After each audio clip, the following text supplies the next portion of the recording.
Over the next few examples, we're going to be looking at methods of sampling. Consider that this is the start of a list of 200 pupils from a school.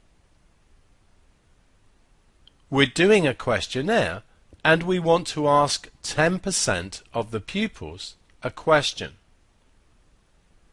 10% of 200 is 20, so we need a sample of 20 pupils. The first type of sample we're going to look at is called a random sample. To take a random sample from this list, we number all of the people in the list.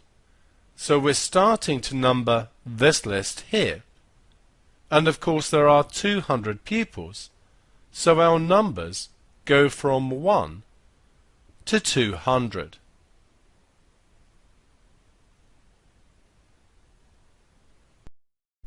Now to pick from our list, we need to generate some random numbers between 1 and 200.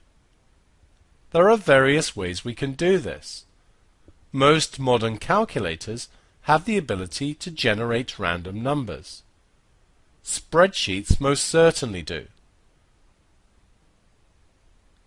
If we don't have these to hand, and we have a table of random numbers, we could use these.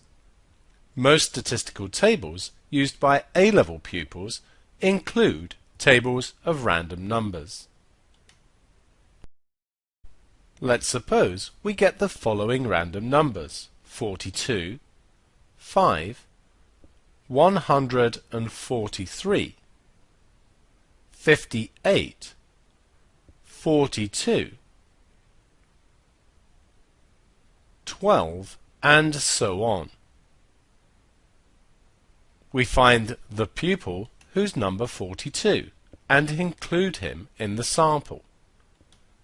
Pupil number 5 is included, so P. Atkins is in our sample. Pupil 143 is included. Pupil 58 is included. 42 we've had before, so we just ignore this and go to the next one. K. Caulfield, therefore, is in the sample, and we just continue until we get our 20. The sample size is 20, so we select 20 pupils by this method.